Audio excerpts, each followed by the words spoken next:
Good afternoon, everybody, and welcome to the Israel Brief, brought to you by Lay of the Land. I'm your host, Raylene Marks, with today's top stories. Police in New York metropolitan area are on high alert and have been instructed to guard Jewish installations following another deadly shootout, this time at a kosher supermarket in New Jersey.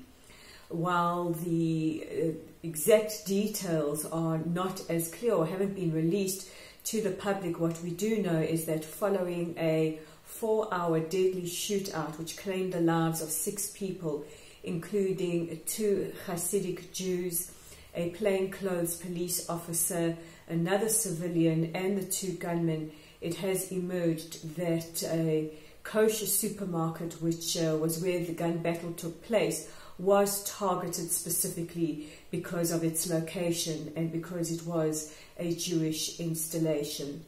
This brings to tally now at least 3 deadly shootings in the United States where members of the Jewish community have been victims. We will follow this case in greater detail and bring you news as it unfolds. And while the details are not being made public, as you know, we understand this is an investigation, we do know that legislators in the New York area have appealed to the NYPD to please release details to the public. Our thoughts and prayers are with the victims and their families who have been affected by yet another deadly shooting. In more local news, and with the deadline fast approaching, it looks more likely than ever that Israelis will be heading to the polls on the 2nd of March 2020, which will be or marks the 3rd election in a 1-year period for Israel, which is absolutely unprecedented. And I know that many of you out there, including myself, all have election fatigue. Unfortunately, the games are starting yet again, and we can brace ourselves for more politicking, and it already starts. We have had confirmation that primaries within the Likud faction will take place on the 26th of December, and the 2 frontrunners are Prime Minister Netanyahu and his greatest challenger, Gideon Sa'ar. And as we approach tonight's deadline, of course, there's a lot of blame being apportioned from all sides of the political spectrum. We've had Prime Minister Netanyahu blaming the blue and white, saying that they engage in spin. We've had the blue and white saying that Netanyahu wants to avoid immunity, which is why he's pushed us to elections. We've had Avigdor Lieberman blaming both front-runner parties for being the reason why we are heading towards a 3rd set of elections. We've had Ayman Odeh of the Joint Arab List blaming Lieberman for racism. So here we go. It is round 3. It promises to be just as entertaining, frustrating, and of course hair-raising as the last 2 elections. But who knows, maybe it's 3rd time lucky. And more further afield, we now turn back to the United States, where it is expected that today President Trump will sign into legislation a bill that broadens the remit of and accepts the definition of anti-Semitism to include college campuses.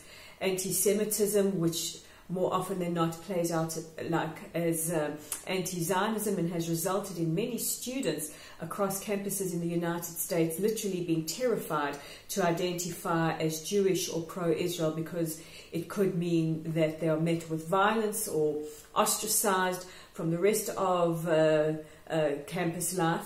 The bill will include a broader definition of anti-Semitism, which would allow the federal government to withhold funding to universities that don't tackle anti-Semitism on their campus. And the bill will include the protection of minorities and include now members of the Jewish community.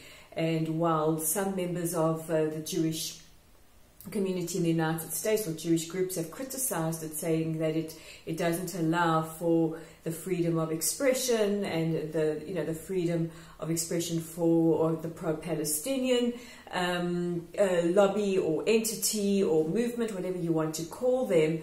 One would have to say that the climate on campus has become such that drastic measures have had to be taken. And we hope that students who do have opposing opinions can now get back to a point where they can disagree, but do it respectfully.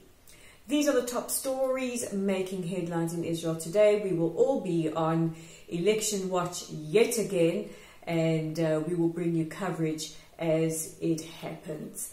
But don't forget, you can have or you can read ongoing coverage on our website at www.layoftheland.online.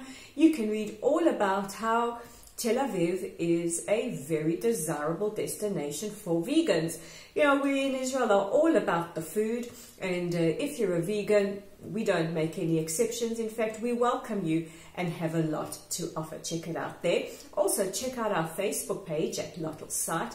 We are growing and growing and growing, and we would love you to be a part of it. So visit us, like or follow us, share our content, share this very brief with all your friends.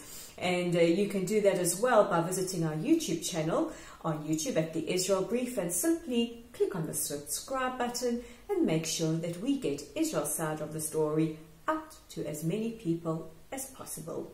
With the Wednesday or Hump Day edition of the Israel Brief, I'm Rolene Marks. We'll chat again tomorrow.